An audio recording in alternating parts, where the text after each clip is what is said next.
Hey everyone, Joshua Hanlon here at Philly Brick Fest, bringing you some more live streaming from the show floor here. And I'm joined right now by Clutch. So if you want to give us your background, tell us a little bit about yourself, and then talk about some of the work you've got here at the show. Sure thing. So I used to work for Brickfest Live, and I did 28 shows straight.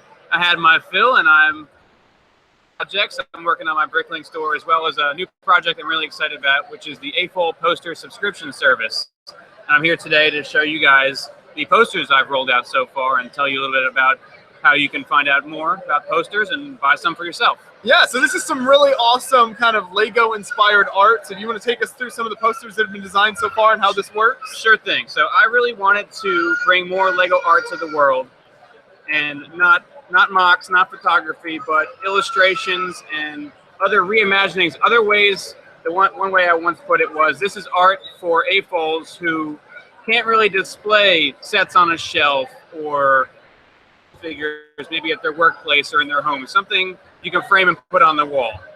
So I started with a first one here of Tunnel Transport from Rock Raiders, and I have them all on display at my table back there. The original instructions for the set. You can see each artist has been unique, and they've brought their own style to it. They take a set, they reimagine it. This one is Kate Vintage, who really loved Rock Raiders when she was younger. She thought it was a great option to choose some rock monsters and some minifigures. This was the January 2017 one. And they've only gotten better. You can go to bricksonthedollar.com and subscribe for these posters. It's $10 a month, shipped worldwide, and if you're a subscriber, you also get a minifigure in the tube with the poster and a write-up and some advertisements. The posters are all also individually available on the website, tube shipped worldwide for $13 each. So if you want to pick and choose, you're running out of wall space, you only like certain themes, you can do that too. The February one, which was even better, is by Claire Baldwin, which is actually Carter Baldwin's sister. I don't know if you've mentioned Carter Baldwin many times on this channel, I'm sure. His sister did this one, completely different style from the first one. This is Witch's Wind Ship from Fright Nights. I bought that set to go along with it. I actually didn't realize until after she gave me the finished piece that she just took that art exactly and redid it. Everything is in the exact same spot. It was a little bit disappointing when I figured that out, but it's still a great piece. Thanks to Kate, but each one I've liked much better than the previous one. The March one was a real big feat for me, because this is done by the Surma brothers. Marcin Surma in Poland did the Sail and Fly Marina. The Surma brothers are a big reason why I started this project, because I love the art they've done of the 80s and 90s space and castle sets. They asked me what one I wanted done, and that's my favorite set I've never owned, the Sail and Fly Marina. So it's great. You can take each element of it and then find it on this reimagining. They were on like a 2-year hiatus, and I wanted to bring them back. And I love the art style here too. I think it perfectly captures, like, kind of the front of the instructions. This art definitely captures that idea really well. So I think that's really impressive. This is a more straightforward one. They have some that are very, very extrapolated from the original set art. One of my favorites they've done is the service pack Trees and Fences. Trees and Fences. So then we move on to my favorite one so far. This artist has done the April and May one. This is the Galaxy Squad Enlistment / 1950s monster movie vibe poster. It also features the Space Swarmer set. Subtly, I mean, it's not all about the Space Swarmer in this set. It's more about the text and the feel of it. It also has the fake crease mark across the center, which I don't know if I would have put the crease mark in there, but it's there. Yeah, it's like that classic movie poster look. I think that's really cool. That's my favorite one so far. This is Joe Siriglia. It's best one so far. He also did my May poster, which I don't know when this is publishing, but this poster hasn't released yet as of yet. This will go out to anybody who subscribes by the end of April. This will be your first poster. It'll ship out May 1st in the tube with a Dr. Rodney Rathbone right here in the tube and a bunch of advertisements. So that one's a little bit different. Same artist, but it's a different style. He did more of a caricaturish nature for this one. And then finally, the last one I have, this was not tied to a month. This is not also illustrated. It is words on a photo. Graphic designer Mark Hargraves. He helps me get all the photos ready for print And he put this one together, and I thought, well, I'm not going to waste it. I'll put it out as an individual poster. That one is 10 shipped worldwide, available anytime you want it. So I think that's such a great idea. So explain more how that works as far as like you're commissioning an artist and then you sell the posters. How's that the whole process? I'm out there looking for artists who maybe they have a little bit of a Lego background, maybe they don't, but I really like their style, and it's a unique style compared to the ones I've had so far. I see if they're interested, and if we work out a price that is favorable to both of us, they start picking a set on their own. So far, it's mostly been pick a set and reimagine it. It doesn't have to be that, but it's a formula that works. Everyone understands what they're going for. So I find an artist, they make a piece, I line it up with a month, I buy some minifigs for it, and then I send out some teaser photos, and we go from there. By paying them for the commission, I have all the distribution rights, so I can put these out in big form, little form, put them on stickers, whatever I want. Cool, yeah, and it is amazing art. I definitely recommend everyone out there to check out the site. So that's really cool. So beyond the art, did you bring any more builds or any other stuff with you at the show today? My super color guide that I've been talking about for a while is not ready yet, but I'm hoping to debut it at Brick World Chicago in June. It's 2x6 of the gray base plates, so it's a full 8-foot table for the color chart. Okay, yeah, very impressive. And you mentioned at the beginning, I think you've worked at a lot of these shows in the past. So for people who aren't familiar with like Brickfest Live or Philly Brickfest, what kind of activities are going on here, and what can people expect if they come to this show? So Philly Brickfest is an AFOL convention compared to the Brickfest Live events that are just public viewings. So there are a lot of people here displaying their own creations, and there's also a lot of activities. It's 2 halls, and I would say almost entirely mocks. The second hall is almost entirely vendors and attractions. Put bricks on the wall, take a picture with a DeLorean, go mini golfing. There's lots of great stuff here. Yeah, there's like brick pits and everything. You can do all sorts of builds. They've been brought in like large cars like Jurassic Park Jeep and everything. Yeah. So there's a lot going on at the show here. So it's very impressive. Thank you. And so then in the future shows, do you know if more things planned beyond what they have this year, or if they're going to be adding more stuff? Or they're always adding more stuff. They have a lot of crossover this year with their other 2 events, Young Innovators Fair and Mind Fair. Some robotics, you'll see some Minecraft themes here, and they're always looking for more relatable attractions. So the Batmobile is here, the Ghostbusters car is here. They're not going to bring in something that you don't understand is related to Lego, but they're going to keep pushing the boundaries with what they can bring in that families are going to enjoy. Before I let you go, I want to make sure that we talk about your YouTube channel. So you want to give the link to that and kind of what content you're making over there? Of course, I'm making all kinds of crazy content. Keyword there is crazy. It's all at bricksonthedollar.com. Hardly any Lego videos publishing anymore, but I'm getting into soda reviews that are a lot of fun. They're just something to do. I have some Let's Play video games on there. And what else do I do? I do a weekly Beast Wars Transformers themed podcast in case you have some crossover. I know, have you interviewed Jerry with the suit? We have not yet. We're going to. They're very impressive. Spoiler alert. Yeah. He's a big Transformers fan too, which you can imagine. Yeah, understandably so, with this giant Lego suit that he has on. Yeah, stay tuned for that. Exactly. Very cool stuff. Well, Clutch, I appreciate you joining us. Anytime. And so during the live stream here, we'll be having more people join us. So if you give us just a minute here, we'll have some more builders talk about their work here. So I love the art and glad you could join us up here at the live stream. Of course. Thank you. Thanks for having me. And anyone watching the live stream here, if you have questions or anything, feel free to comment as we're live here at the show, and we'll do our best to answer your questions about any of the guests that we have joining us on the live stage. This is Beyond the Bricks' first time here at Philly Brickfest, so we're kind of experiencing the show for the first time along with you guys. So anything you have questions about, feel free to ask, and we'll do our best to respond. But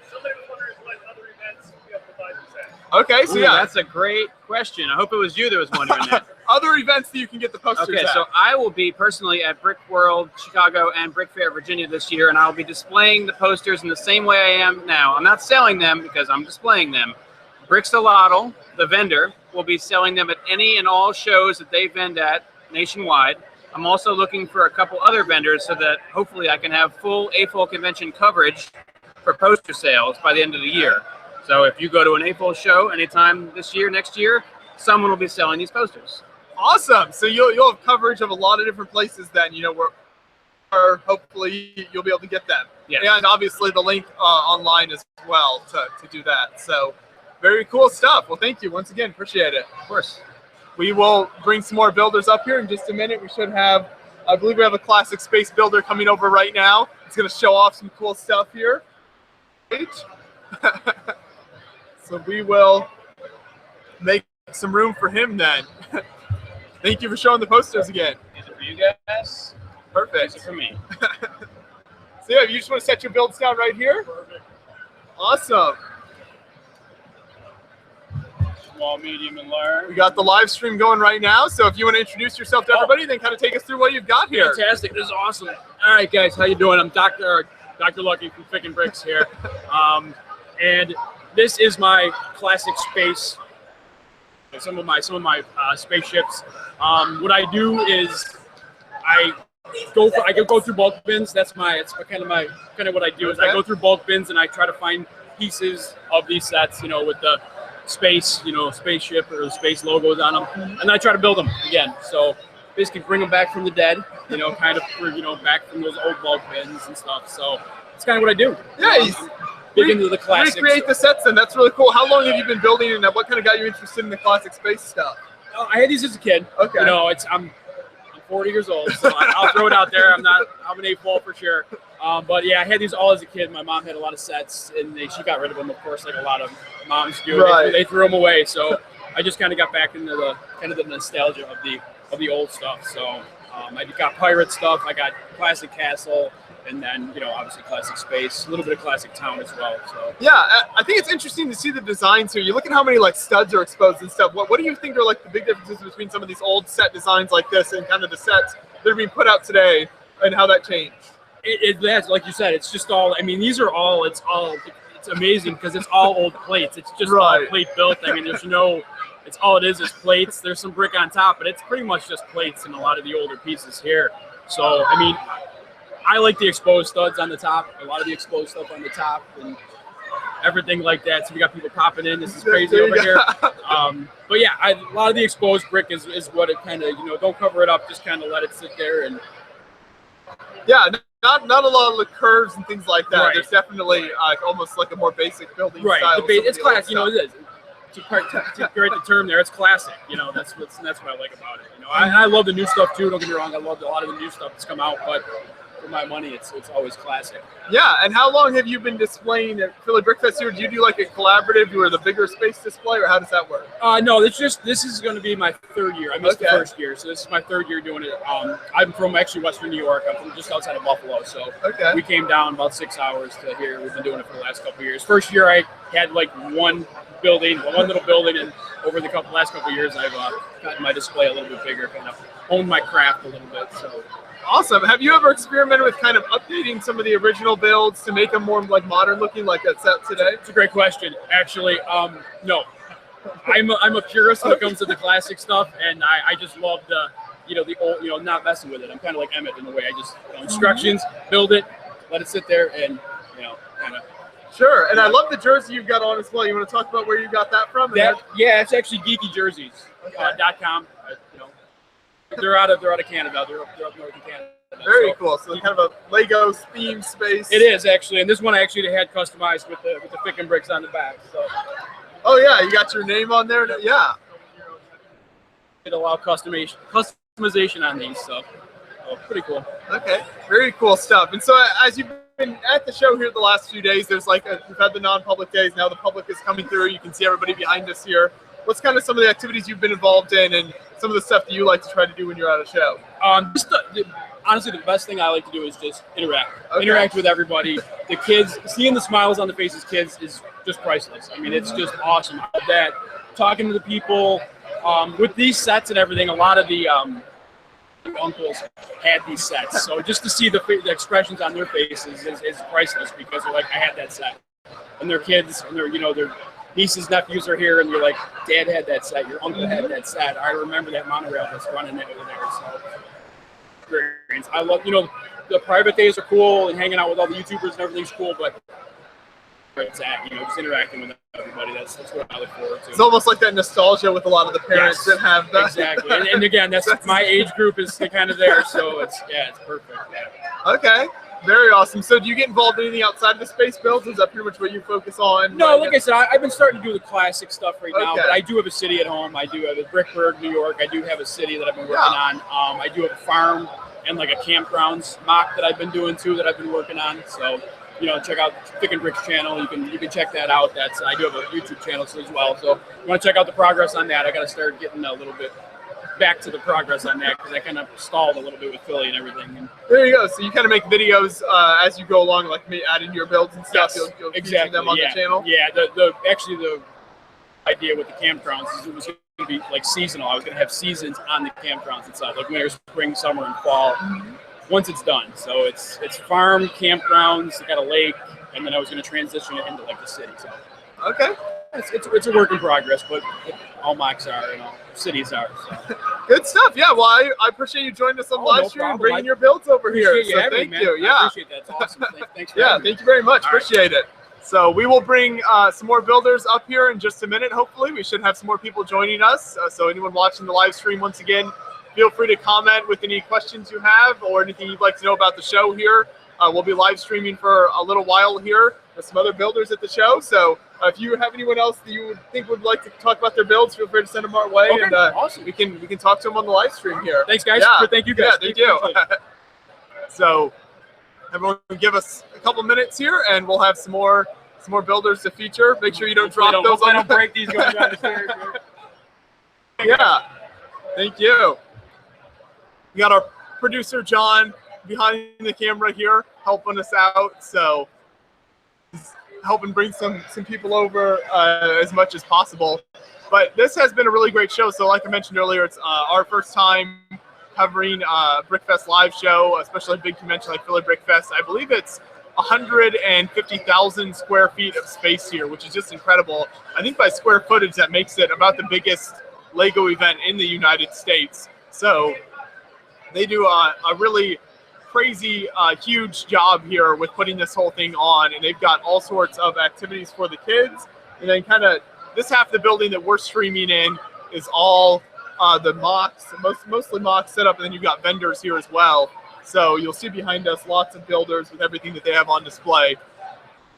Next door to us is the other half of this whole building is a kids play area with lots of neat stuff there. So you got a kind of a brick area where you can just build whatever you want. You've got a big white brick area with architecture stuff. One of the coolest things is a glow zone, and we'll make sure to have a video of this for sure. There's a glow zone with like black light on all this trans clear builds that are, and so there's just all sorts of activities for kids to get involved in as well. So give us another minute or two here, and we'll make sure to have some more builders lined up for you and talk with them about what's going on here. I think John is going to grab a right now.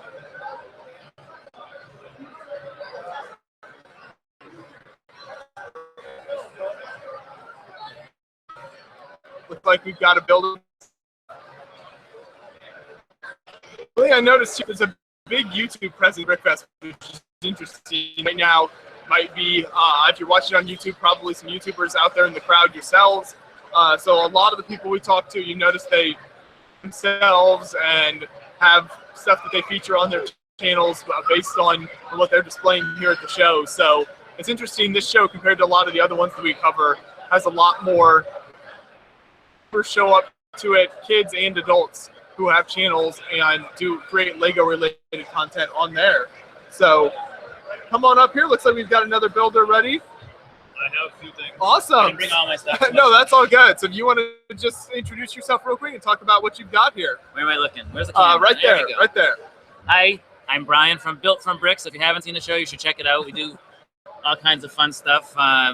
City updates, lots of city updates, and challenges, speed challenges. We do a mini cup challenge. It's really cool, where we both go to the Lego store, get a small cup, pick a topic, we're gonna say food, so we both have to do a food thing, and someone votes on it. Like we want the audience to vote on it. So Okay, very cool. So some challenges and stuff on the channel. What was that again?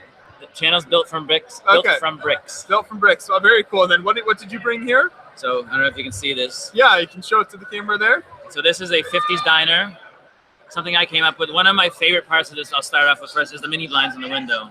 I can show you. Oh yeah. So I hadn't seen that technique before. Something that I just thought it was cool, and they're all messed up too, just like normal ones end up being messed up. And the sign up here, which it says 50s, keep saying it says, looks like it says SOS, but I think you get the apostrophe, which is the little ice cream thing there. So, and you can open up this part. And there's a little bit of not much detail yet. I still got some work, and the little bakers. Yeah, you got the Baker minifig in She's there. the new one from the Series 17 that's coming May 1st, but it's out in some stores already. So, and there's another guy in there behind the thing. Yeah, and then you got like the corn suit guy out front. Oh, yeah, the corn suit guy and this phone guy is also new. Those are new figures as well. It's a fun. I started with this color because I ordered a bulk. Okay, A bunch what is that color officially? Do you know? I had to ask. I don't, Yeah. I don't remember the color. It's a straight. You don't see that color real often. No, I got a bulk order of them of like 1,000 pieces of them from one of the lugs when we they have the lug groups, and so we ordered a bunch. Picked this color because I could see that color, so I wanted to get that. So, and then I thought it was perfect for. This was a hotel, and it morphed into like an older style, like a Miami's Beach. This color hotel, and it turned into a diner. Just that's what happens. You take the stuff and it turns into something else. Exactly. That's what it goes for. It kind of grows organically as you're building. You kind of figure out exactly what it. Yeah, the windows on here are something I took off of like building a Parisian restaurant. You know, they're sideways done and they're not held in by anything really besides this one side. Okay. But it gives you a different style window as opposed to the. Yeah, it's almost setting the windows on their side. Yeah, I like that better. Yeah, for this style. Like kind of, and they're not locked in, so I could actually pop this out pretty easily if I wanted to. Okay. And so you do a lot of city type buildings like this? I do. Yeah, I'm starting to do more and more mocks, or I'll buy a set or two sets. If it's a lot of sets come with the open back. I don't like that for the city, so I'll buy two of them because then it gives me all the pieces to enclose it and build your own type thing. Exactly. Yeah. So you can kind of buff it out a bit almost. And exactly. I did the corner, the cafe corner. Deli, the sandwich on the front. Okay, yeah. I always mix the name up with what's it called? The corner deli, I think it's called. So I bought two of them and then made it into one cooler, looking like a bigger building. It gets tricky doing that because you got to mod inside and make the floor supported better. But exactly. And I watched your show. Well, thank you very much. I appreciate it. Yeah. And then what else do you have? This one, I want to take credit for building it. This was my co-host Steve, or I'm actually doing the show with Drew. Because Steve's been busy, so I do this. But he designed this Pokeball. Okay. And when Pokemon Go came out, it's everywhere. People love it, and you should see today. The kids love this. And then I tell them that it opens, and then their face drops. So flimsy right here. I'm trying to figure out a better hinge design. Okay. I did this yesterday. It was a little different yesterday. It's actually stronger than it was, but you can see that it opens up. Yeah. Is that like a sig fig? That's my sig fig. Yeah. It's also, let me pull this one off. So there's hold it up to the camera. Yeah, you got the Red Sox jersey. Red Sox. It says built from bricks in the back, so I'm wearing the same shirt. And then Brick Warriors, I'll give them a shout out. Brick Warriors has these custom hats which match this. Awesome. So I wanted a trilby. It's actually not a fedora. It's called a trilby. A little lesson on hats. Is that custom printing then on the? This is custom printing, also from a guy here. Okay. I always forget the name of it. I know his name is Nathan Moak, but I always forget the name of his company. He's a few booths back behind us. Okay. But he printed these for me after I was here last year. Because everybody was trading sig figs. All the YouTubers, there's a lot of them behind us. They were trading sig figs, and I wanted my own. And everybody's like, well, they do it personalized. What do you want to personalize? This is our business cards. So we trade, instead of business cards, we give each other these. There you go. Yeah, same thing. Lego employees will do a lot. They hand out the mini. Oh yeah, the Lego lands and stuff. You can trade figures with them too. If they have something on their thing, you can trade it with them. Kind of like that. I won't trade these except for other things, but cool. So yeah, that's a nice build there. And so the hinge is a little. Yeah, I'm working on. I want to incorporate the hinge into the so it's in here somehow, but it's tricky to keep it open and keep it flush. So I'm trying to figure out a different idea. I'm sure somebody here could come up with something. There's the the stuff here is unbelievable. Yeah, there's lots of incredible stuff. I guess as you've walked around the show here, what kind of stuff has caught your eye that you thought was really neat? Some of your favorite stuff so far. Well, the Minecraft lady, Evans family something. I don't remember the exact name. She's awesome. She's a Red Sox fan too. Okay. She saw my fig and she took a picture with her. She has one with just herself. It's a different Red Sox one, but so we took pictures together. Okay. So she get this enormous Minecraft set, which is really cool. The waterfall's lit up. That's awesome. Yeah, there was like lights incorporated in that. I saw that was very neat. We'll definitely do our best to get like more in-depth video on that for the channel. But yeah, she had and it was several family members, I think, that were involved as well. Her son is there. He's the little guy. He's running around. The guy doing the person who did the Lego ideas, Doctor Who sets here.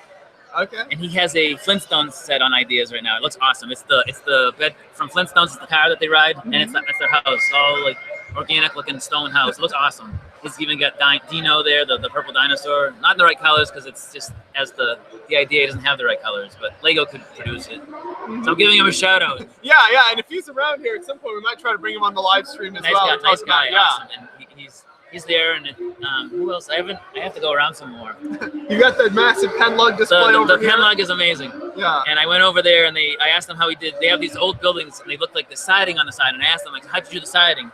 So he opened it up, and it's not anywhere near the way I would have thought it did it. Unbelievable. It's like it's crazy. Like some of the techniques some of these people come up with is just unbelievable. Penlug has some very talented builders. You'll see them at a lot of shows. Yeah, trains, unbelievable. There's trains over there. There's probably 200 feet of trains, I guess. I don't know, but on the non-public days here, today's Saturday, the first public day, which is again why you see so many people behind us. But on the non-public days, what kind of activities have you been involved in so far? Well, we had the bowling last night. Yes, bowling for bricks, and that was tough. So we each had a bowl.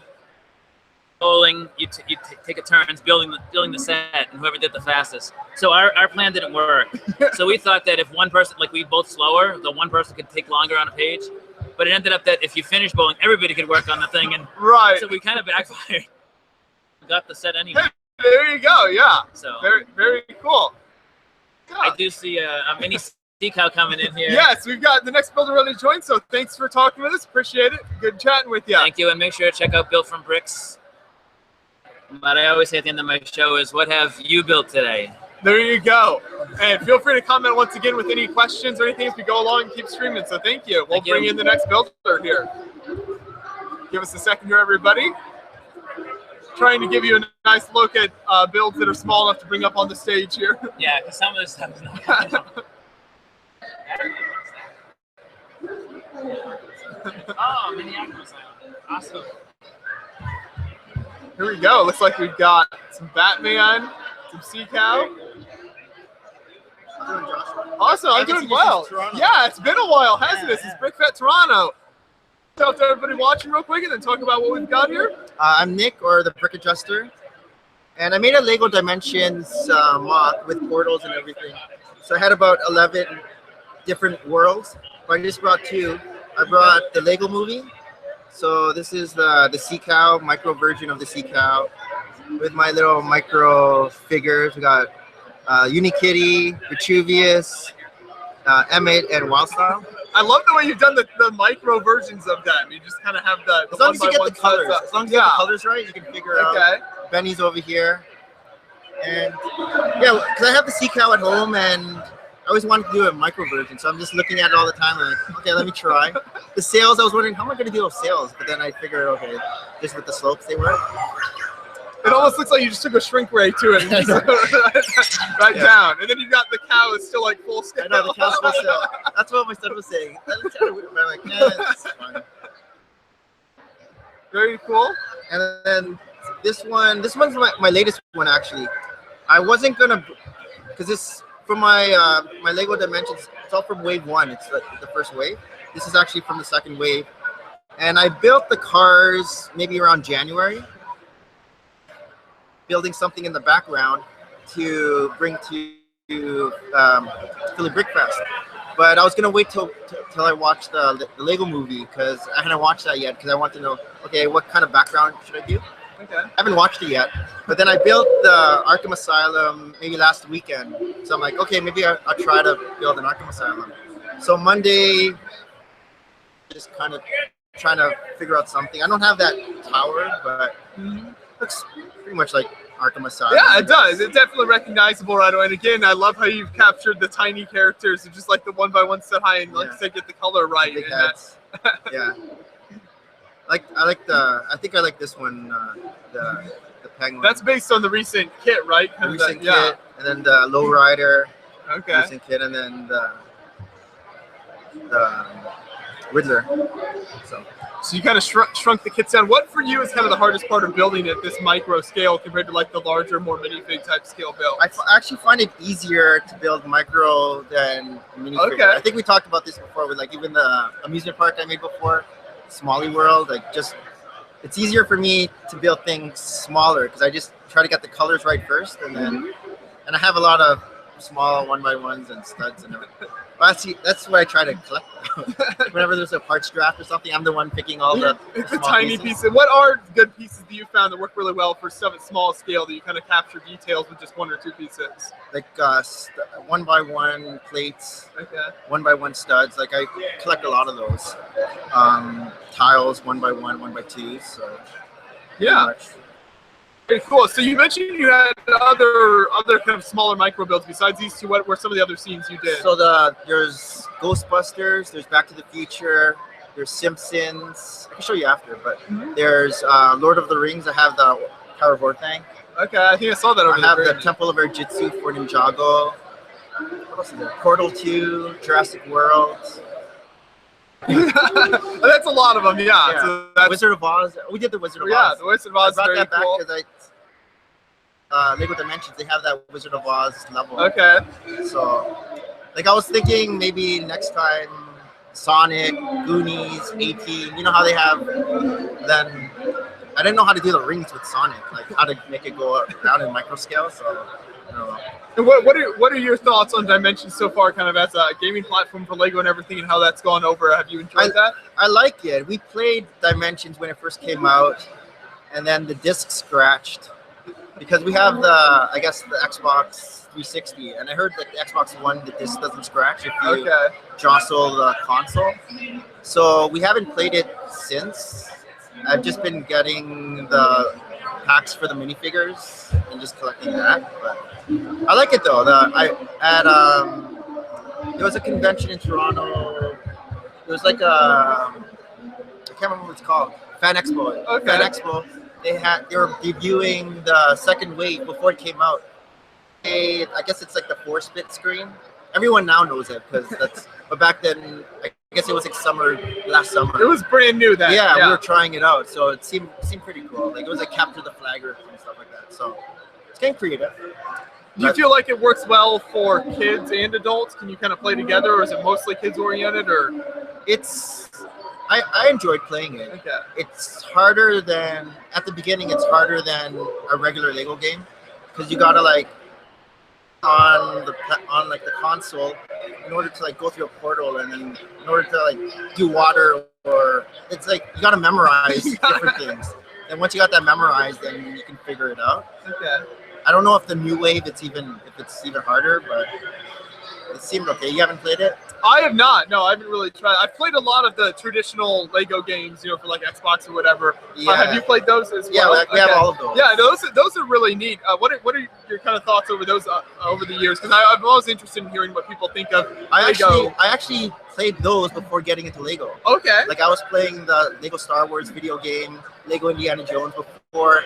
My son was doing the Lego, and I was just playing the video games. And then around, I guess it was 2012, I started kind of getting into the Lego. But before that, I was just playing the video games on the Xbox 360. There you go. And that's something I've always been really impressed with. I've talked to adults who talk about how those Lego games, they're good for kids, but they also work for adults as well. And so like you can play as a family, and it gets people involved, whereas the adults might not normally be building with the bricks. They can play the games, and that gets people It's better involved. now that they have the split screen, because I remember before, you had to share the screen. So if I'm playing with my son who was like younger before, he wants to go one way, we're going the other. You know what I'm talking about. Yes. Oh yeah. Like, each other. Yeah. There's always that one person who's trying to go the other direction. But But now they have like the split screen. You can like roam everywhere. It's crazy. Like it's just gotten so expansive. The other big game, I guess, they recently released is the Lego Worlds. Have you tried I haven't that? tried Okay. that because it only comes out in Xbox One and PlayStation 4 Okay. and computer.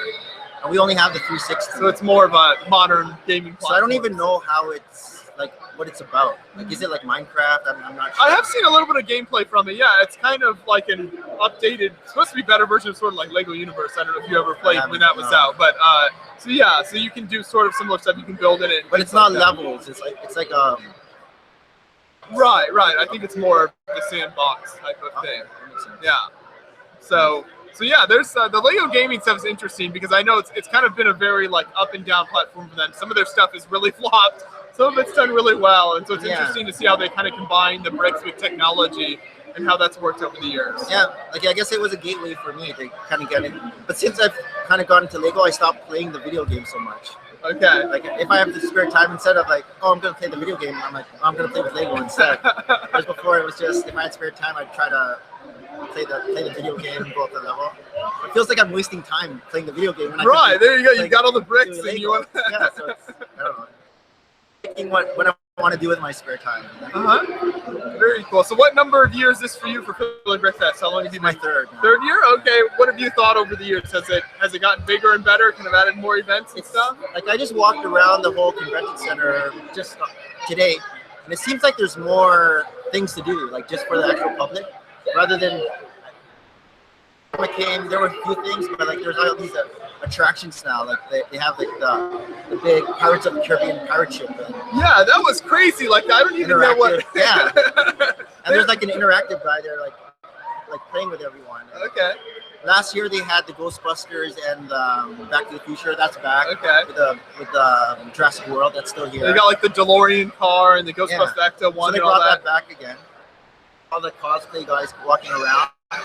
So it's just, yeah. I remember before it was just that one room over there and this hall, but now they opened up both. Okay, so yeah, now it's bigger, massive space. You can see everything behind us here. Yeah, it's crazy. So yeah, I guess they got the Star Wars, the 501. Yeah, that was in here last year. Okay, that's good. It's like what is that thing? What's that? San Diego Comic-Con. Yeah. You see a lot of the like cosplayers and everything. Yeah. Of that merging like the Comic-Con type thing with the Lego convention and kind of getting that general kind of nerd culture almost type of stuff together like that. It's cool stuff. Yeah. So on the non-public days here, have you been involved in any games or activities? Anything you like to try to do? What's been some of your favorites so far? Them all. I played all the games. Okay. I actually haven't had a chance to do many games. So what are some of them you've done and kind of how have they worked so far? Well, the last game we played, we didn't win, but it was the relay, which was cool because it was teams of 4, no, teams of 5, and so there were 4 different events to do, and then you just tag. So the first one was horizontal build, but they had to build a horizontal basket, and then they tagged the person. They'd run to the Last-A-Fix with Nerf guns, so they had to knock over 3 minifigures. Then from there, they had to tag the person. They go to the auditorium, and it was an impaired build where 2 people had to link arms. One person had to use their left arm, the other person their right arm, and build the Friends Pizzeria. After that, they tagged the last person who'd be back at the horizontal wall, shooting bricks into the basket, and you have to make 3 bricks. Third, there are only 3 teams.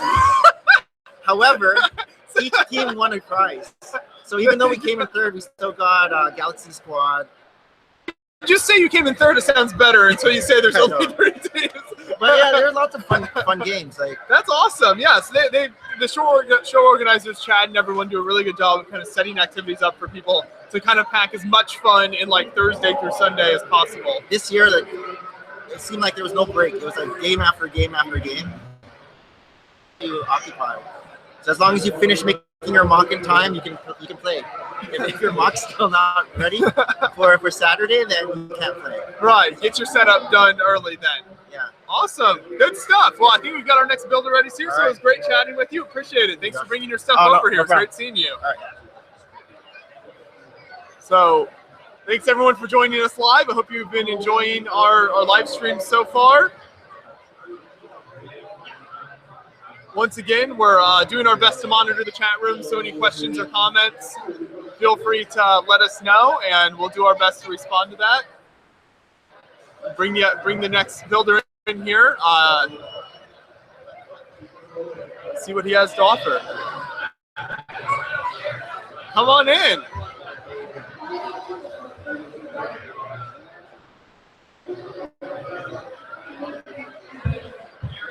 There we go. Feel free to have a seat here. Yeah. Okay. So there's the camera right there, and if you want to start by introducing yourself and kind of talking about what you've got here. Hi, my name's Andrew Clark. I'm the guy behind the Lego Ideas Doctor Who, and I thought to myself, what would I like to do as another project to submit? And you know, I look back to my childhood because I watched Doctor Who as a child, and I also watched other things such as the Flintstones. And so I thought it'd be something that would translate well into Lego, be colourful and fun, and that's what Lego is. And I thought I could do a good job. So here's my prototype. But this is the building. We've got some more parts we'll bring in over here. Oh, yeah. All sorts of cool stuff here. I've got the car, which is it's on a ball joint, so you can rotate it a bit. It makes it look kind of in motion on the stand, not just static. And also in the show they have the ribs and the car tips because of the weight. Okay. So that this kind of shows that functionality where it's kind of a tip. You've got Bam Bam holding on, which looks fun. And the faces and graphics I added digitally in the photographs on Lego Ideas. So I still need to probably add them physically. But this is the prototype, the mailbox, and you can reposition the car to go different ways. And you can easily get the minifigs up and turn this up, and it's got all the luggage on and all the details. So that's the car, some of the minifigs. I also have the Bedrock sign, which again, I put them on digitally, the sign, but they all fit neatly on individual tiles. They don't go over, so it's something that could easily be realistically made. So that's the nice sign. The little Y-shape looks like from the show, you know, that kind of technical piece. And these simulate the wood ends.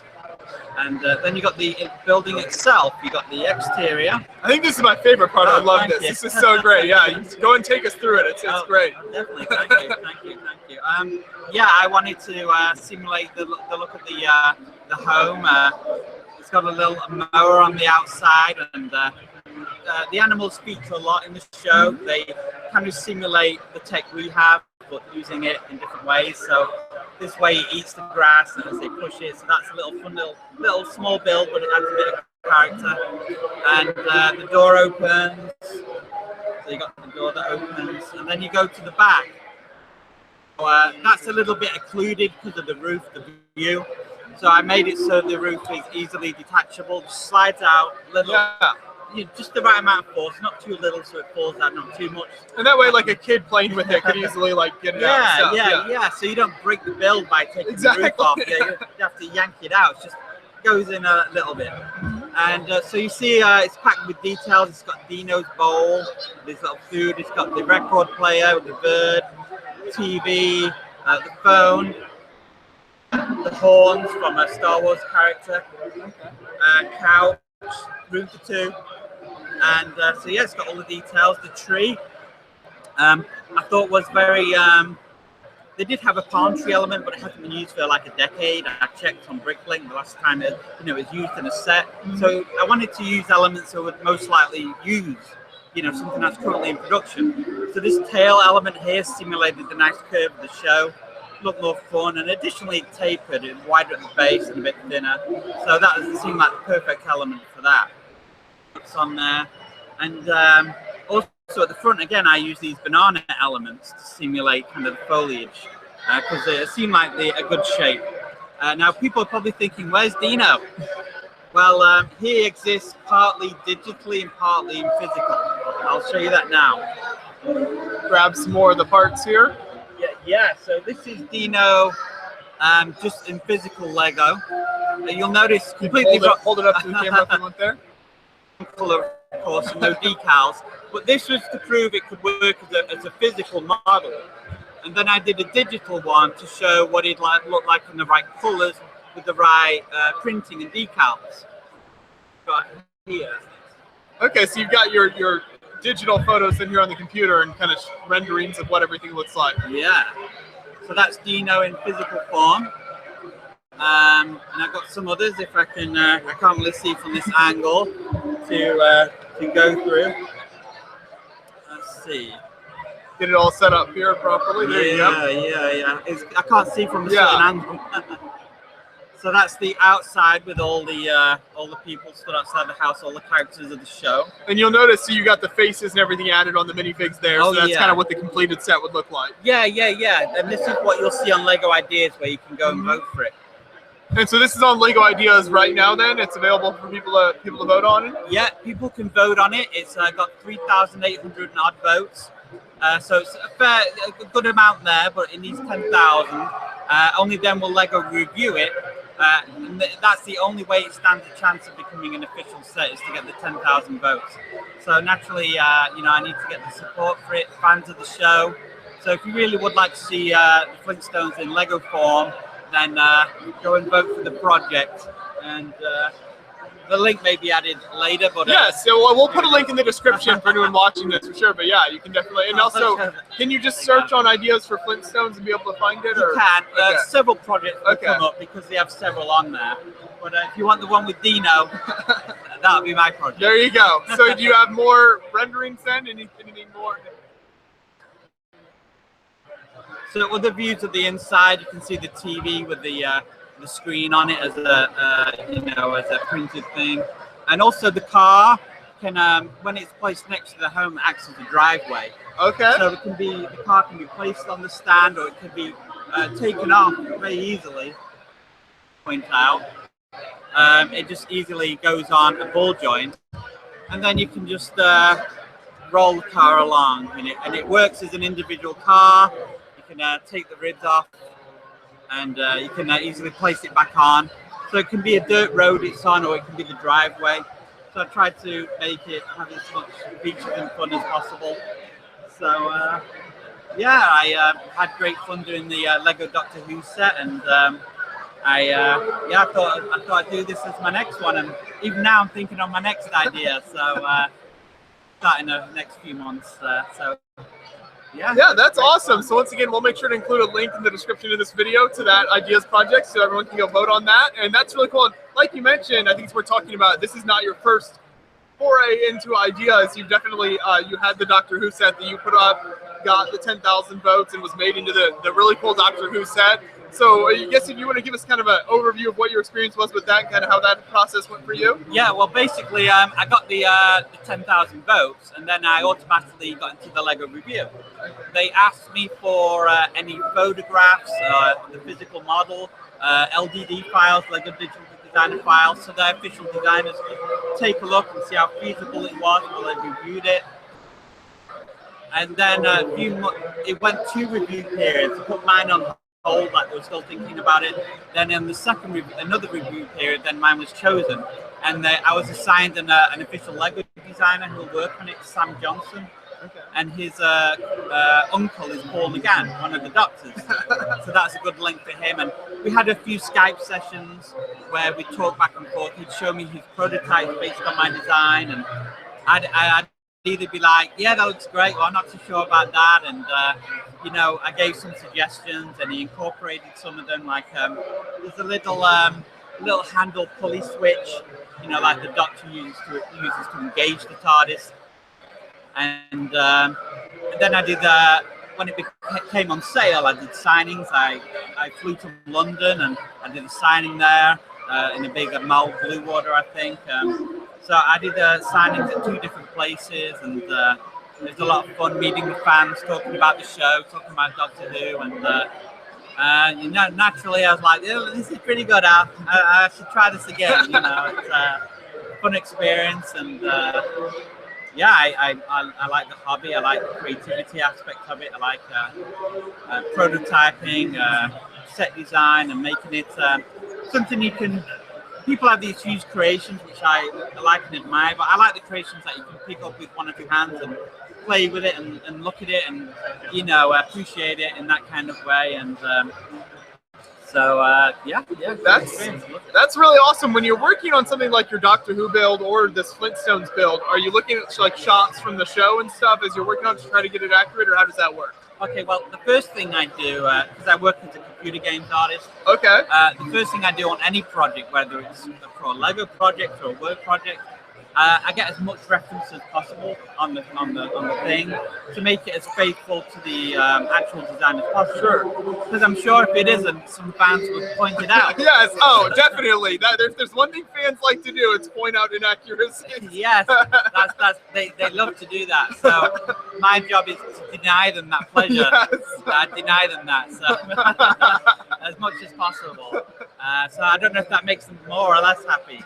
I can't figure it out. It makes them more happy because they like it more, but then they don't get to complain about it. Right. So I'm not really sure about that. Yeah, well, that's really cool. I appreciate it. Looks like we've got our next builder here, so I appreciate you talking with us, and it's great chatting with Thank you. you. Good luck with the project. Once again, make sure to go check out the Flintstones on Lego Ideas. Help it reach 10,000 votes, and maybe we'd have an official set here. That'd be awesome. I'd love to. I'd love to come back with it as official set. There Thank you go. Thank you very much. So give us a minute here, and we'll get the next builder in. You can take your time getting all that stuff out. I know you got a lot of pieces there. So yeah, it's awesome. All of the variety of builders that we have here at Philly Brick Fest. There's just a really great group of people displaying their work here, from all throughout the community, all types of builders here. So it's really cool stuff so far. And once again, I hope everyone you're enjoying this live stream. If you have any comments or questions, feel free to put them in the chat, and we'll do our best to get to you. I might need to help this next builder bring over their build. It's pretty large here, so we'll give him a minute and see if he can get in here. 1 second here. I will go with the builder here. Are you all set? You can bring it over now if you want to. You can bring the ship over if you want. Perfect. Yeah, you can set it right here. Yeah.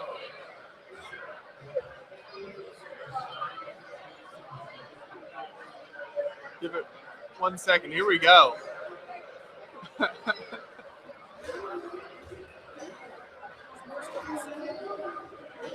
Yes, very impressive.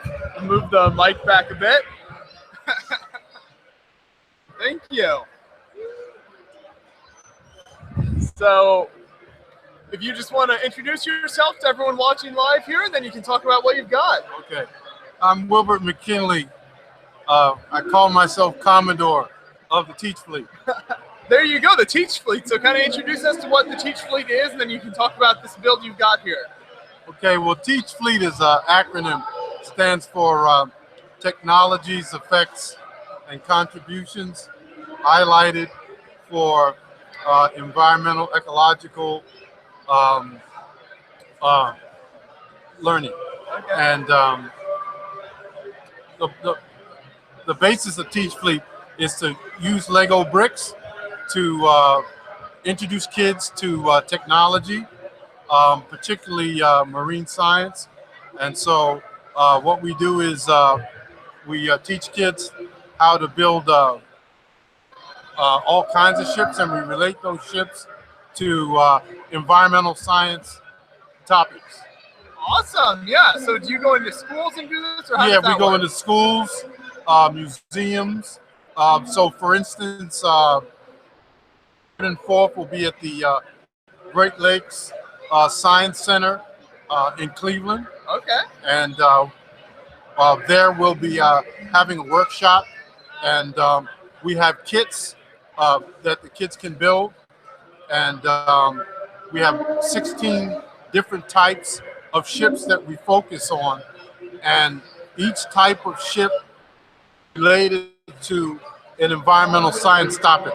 So in front of me, I have a cruise ship, and the topic for a cruise ship is water. And the interesting thing about cruise ships is they have technology that allows them to turn seawater into fresh water, drinking water, process desalination. Right. So it takes the salt out of the salt water and turns that into drinking water. So they use those types of systems in places water. And so that technology is also used in cities to create municipal drinking water. They can also turn the wastewater, even the toilet water, into drinking water. And they also do that in cities, wastewater from toilets. So we use the technology, we talk about the technology in cruise ships to talk about those kinds of science topics too. So it's a great way to get in elementary and middle school with the fascination of Legos to think about science in a different way. Right, you kind of use Lego as the conduit to these other educational topics. Right. You know, it might be hard for them to get interested in if it wasn't for the Lego there. Exactly. Okay, Exactly. That's awesome. So then when you start on a ship model like this, what's kind of your general plan of attack? Do you just kind of build up from the bottom, or how does that work? I usually start at the front. So the front of the ship is called a bow. The bow, and depending on the type of ship that I want to build, that will tell me the type of bow that I want. So usually, if it's a ship like a cruise ship or a destroyer or a Coast Guard cutter or a type of ship that's going to travel at a high speed, you want a narrow, pointed that's going to be able to smoothly slice through the water. If it's going to be a ship like an icebreaker, you want a bulkier, rounder, more blunt-shaped bow. If it's going to be a ship like a tanker or a bulk carrier, used to carry like coal or salt or something like that, it'll be like a real blunt, round type of bow. Right, okay. So after I finish the bow, then I start building back with the hull of the ship. So the hull of the ship is the sides, you know, going back from the bow, which is the front, all the way back to the rear or the back of the ship, which is the stern. So I usually build a whole hull from the front to the rear, which is the stern, and then from there I'll start building the superstructure, which is the top of the ship. So if it's a passenger ship or a cargo ship, the space where people occupy or the crew occupies on a ship, that's called the hotel space. It's like the living area of the ship. So that's like where the windows would be like on the ship. Your Excuse me. sleeping cabins type of Sleeping stuff. cabins Yeah. and different things like that, or your accommodation areas.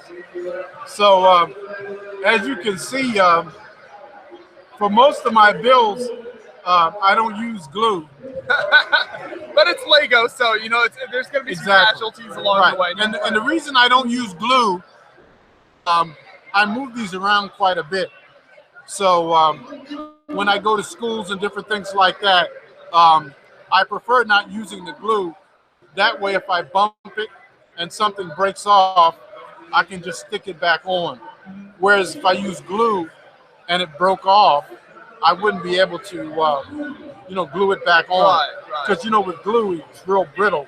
So once it breaks, it's a lot harder to repair.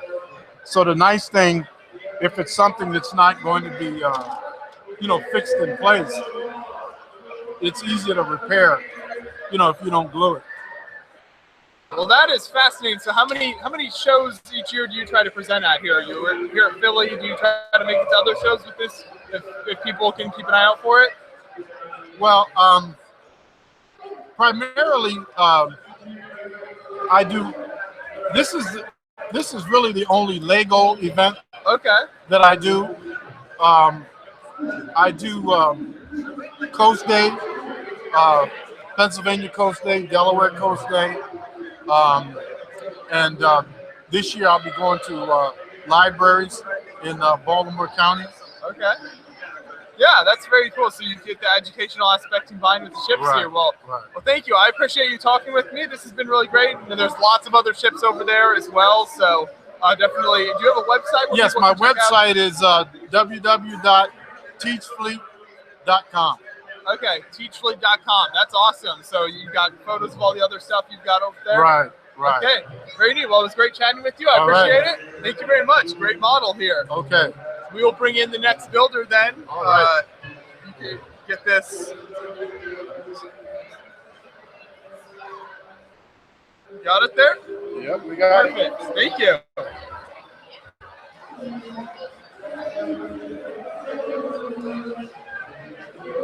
Show you as much cool stuff on the live stream here as we can.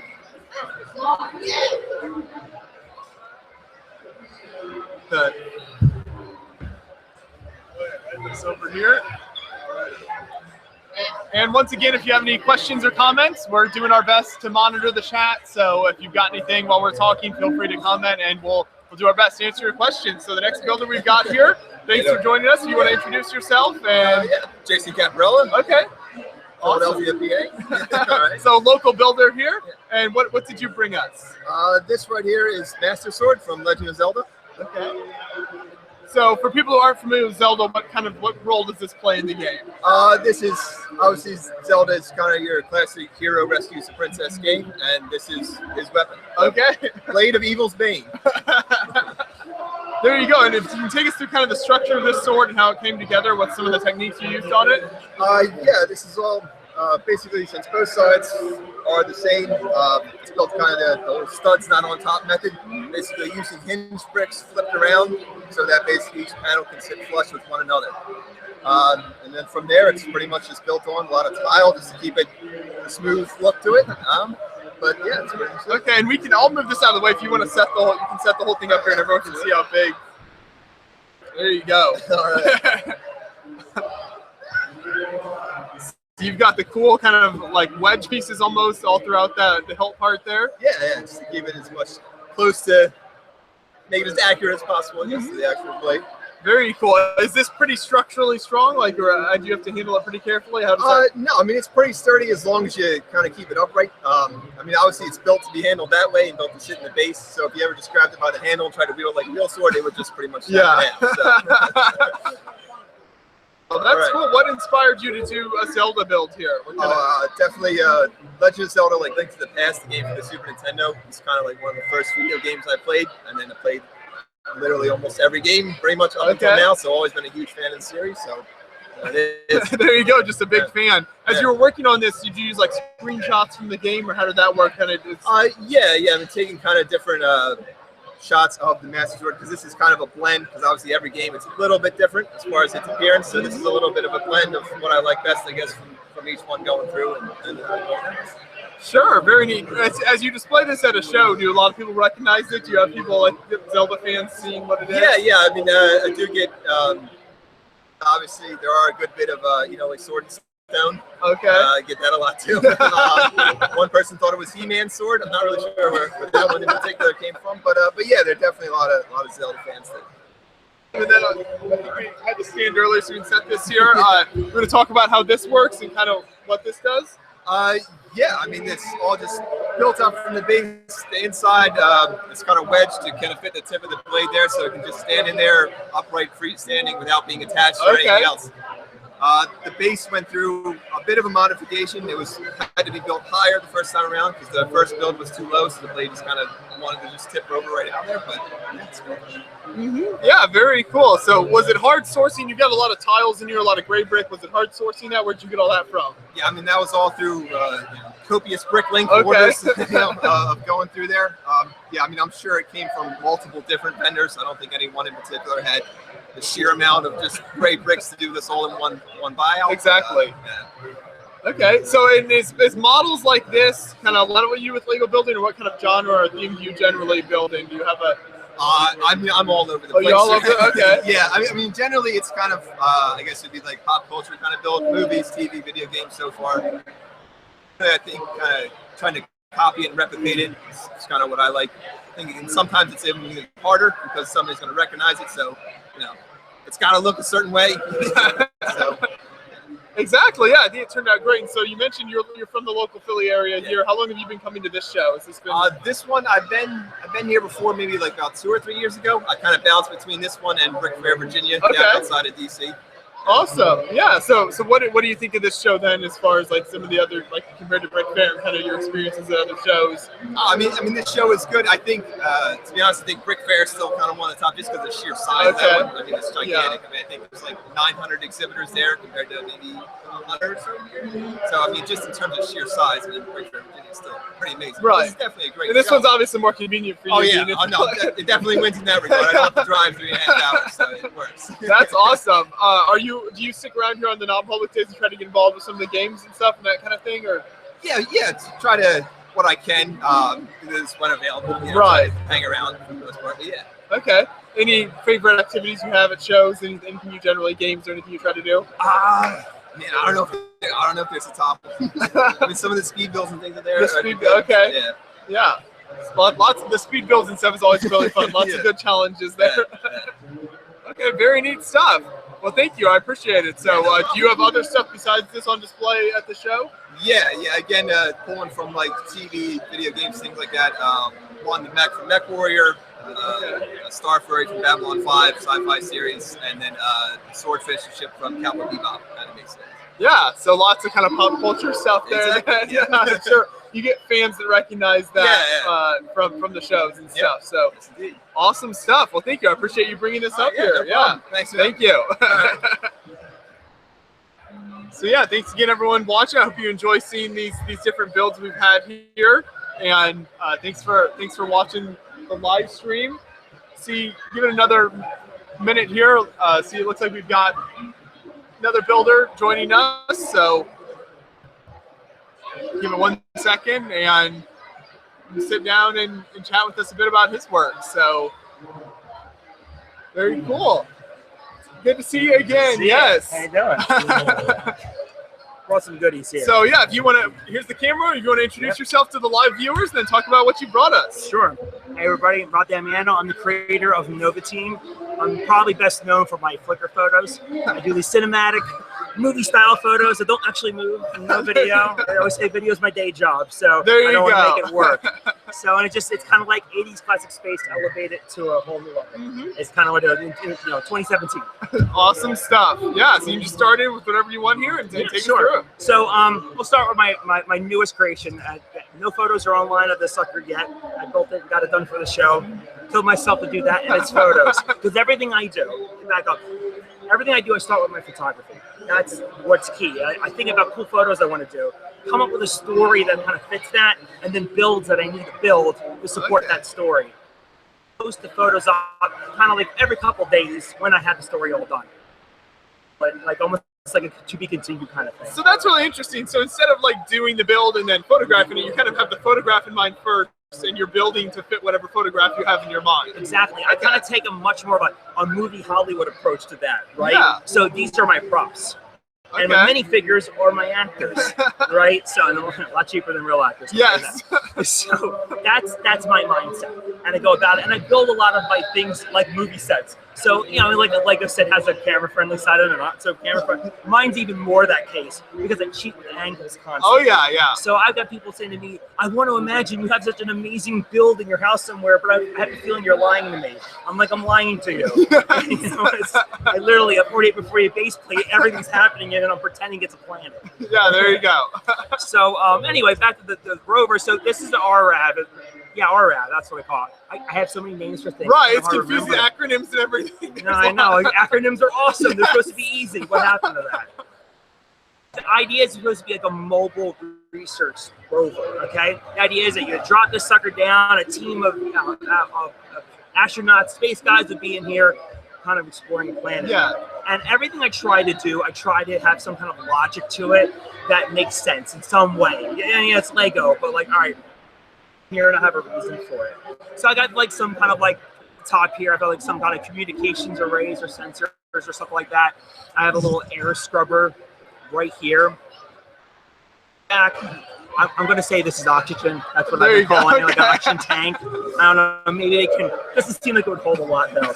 Every greeble has some purpose, though. Exactly. One thing an air scrubber would recycle. Yeah. I don't know. There we go. Right. You know, the headlights and stuff like that. It's got the windscreen here.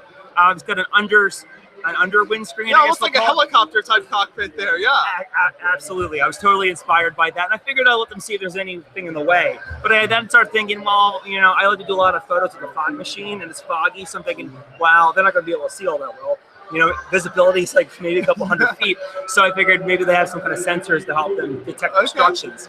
Even if they hit obstructions, I try to build in some simulated suspension a little bit with this. Like I said, it's not an overly new technique, but I think it works pretty well. And the pose is really cool. You know, you kind of right, yeah, you get the crazy angles and stuff. Yeah. Yeah, exactly. So I got that. Drill, so you can do some like geological tests. You know, I always think of like Curiosity or something like that. Drill down and they can get a core sample and I don't know, find out something about the planet, some chemical or something. And then you got the back here, got a like a service ladder kind of deal there, and a hatch which you can see I can grab it. It looks like on the hatch there you've got that new kind of shield Nexonite piece there. I like that piece. I literally just stuck it on there because I had the piece and I wanted to use it. It's great. So yeah, they're really a fun part, aren't they? And then that will open up, and then now you can, of course, have a guy walk inside of it. So the interior, I try to build them all with full interiors. So here we go. You got your driver, pilot, whatever. I feel like it should be a pilot for some reason because it's space. Right. That's why he's red, you know, the old classic pilots. Yep. And that would be like a commander or something would sit there, or maybe a co-pilot or navigator. Here's some scientific technology there, like a electron microscope and some kind of analyzer. I would keenly call that my space microwave, but it's not. We have like a chemical analyzer here that the blue guy is working on, and we have the control sticks for the drill. And we have a workbench that I'm thinking if they had to service a piece of equipment or whatever. And this is just general storage up in here because I figured they got to store some things. And that is pretty much the RAV. So you'll take some good photographs and have those up on your Flickr page at some point on the Absolutely, yeah. Best place is to find those on Flickr. Actually, I don't really do it. I mean, my name's on there, but my Flickr account's Agathon. It's AGATHON.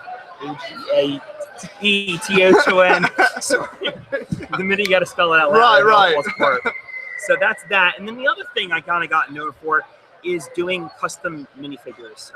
They're just for myself, and they're not for sale. Mainly because there's the official Classic Space logo on them. Right. Okay. So I can't get away with that, and that's cool. You know what I mean? I'm fine with that. Just fan stuff. Yeah, exactly. Fan stuff. Exactly. So my idea was to just again take Classic Space 2017. I did an orange guy because I just thought it would look cool, and so I brought it here today because it pops. Yeah. I happen to like the gray guy a lot because he's my sig fig there. There you go. There you go. Yeah, make sure he's in and stuff like that. And I just like darker colors personally, but the orange just and the custom printing on like all sides there pretty much. Yeah, I'll take them apart. I got a little something from Clone Army Bricks today. I saw orange. I got all excited. I was like, hey, he's getting an upgrade today.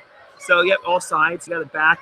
Yeah, kind of like I was thinking like that would kind of be like some kind of like port that you could attach backpacks to. Yeah. You know, I got some piping in there. Got some arm detail along the sides here. And then the front, feet, sides, all that. I was really inspired by like, I don't play the game, but I always adored the photos of Mass Effect. Those really awesome spacesuits. I've seen some great kind of art and stuff based on that. It's incredible. Excellent stuff. And I was like, I want that, but in Lego form. And I didn't want Mass Effect because I like to make my own thing. So there you go. That's that. So that is pretty much Nova Team as a whole, really. And like I said, they're explorers, they're adventurers, and good stuff. Awesome. Yeah, very cool. Lastly is Box Magazine. I do some photography for them. You do all the photography, so do you have some examples in this one then? Yeah, so this is probably the most popular one because of the Batman Lego movie. So, I'm sorry, Daniel, I'm going to mess up your name again. Tayon Konstansky. I think that's how you pronounce it. I never asked him, so I've known him for months now. We've been working on a lot of projects. He built an amazing Batcave, which is here at the show. And really detailed. It was all the idea was to take a couple the little tiny Batman Lego Batcave set that Lego put out and say, okay, build around that. And he built this amazing build, all this beautiful artwork. And then my job, sitting with him, was to film it. So, shoot it, the photos so it could look like a movie. Okay. That was the key. So we try to capture the aesthetic of the Batman cave, pictured in that movie. So the reds and the blues, and this is obviously very minifigure centric here. But let me pull up. I wish I would have bookmarked this before I came. No, it's all good. Yeah, there you go. So this is like Hooter, I'm home. Yep. From the trailer. So yeah, he built this amazing, the bat logo door, and actually it moves. It killed him for me to remove the doors. Just said you can't see through the silhouette. You can't see the bat wings. Oh, you know what okay. I mean? When it was done that way, the way we were photographing it. So I use like a fog machine to give like an atmosphere. That's incredible, yeah. We pop all these little LED lights around to kind of just give it that look, So do you have like a whole studio set up somewhere that designed for? Yeah, okay. Kind of. It's a small room in my larger office, which is for video production. Okay. You know what I mean? That small little corner. It's real jammed in there. I end up having to take it out to a larger area whenever Daniel comes, because he builds these amazingly big builds. I'm like, dude, that won't fit on my setup. You know what I mean? Because again, Nova Team's small. This stuff is huge. So when we set it up, get some LEDs, kind of about what you guys are using here, and I use some small ones like on camera lights as well, to pop in little corners and stuff like that. And that was done a lot here. So did that. This came out a little dark on the magazine, but you can kind of see some little details and stuff like that is done here. Here is the build. Wow, yeah, that's incredible. Yeah, it was really cool. And it was funny when your typical large build when you photograph it, it's like you put it on white and you blast light at it, make sure you can see every detail. And we did that. And we're like, it doesn't look right. Try to light it kind of like we were doing for the close-up shots. Okay. So it kind of still felt like the bat came. Right, because you're in a cave, so obviously it's not going to be like super bright, and you aren't going to see every detail. So yeah, you try to capture that. Exactly. Right. Exactly. So we did that, and then they did some little pull-out features. He put giant speakers in, and we had to do that. And actually, photo if it made it in. Disco night in Batcave. Okay, disco night. I love the Batman suit there. Yeah. That was great. It was such a nice touch that he threw that in there. So I lit it to kind of capture the colors of Batman there that he was doing. We had Alfred working on the Batmobile and some other kind of cool moments and stuff like that. So like I said, overall, a really fun build. Actually, just remember something. The inside spread had the full photo of that. And some just stuff that didn't happen. There's that oh my gosh photo. So we had to do that as well. So that is so cool. So will your work be featured on a regular basis then in blocks? Here and there. Okay. It depends on when they feel like I fit the bill for photography.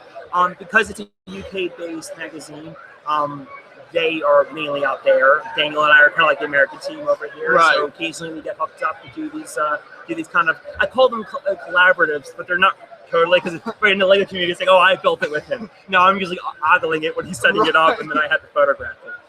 Yeah, it's collaborative in a different way. Yeah, that is so cool. Thanks for bringing that stuff over. And so do you have links, or where's the best place for people to check out your work? Yeah, Flickr, really. Flickr, I'm on Instagram, too. I mirror everything on both. The Flickr is where I've got my biggest following. So, like I said, flickr.com/Agathon, which is AGAE. Okay. You can find me there. Awesome. Well, thank you very much. Great chatting with you. Good stuff. Appreciate it. Thank you. So yeah, thanks for everyone watching the live stream here.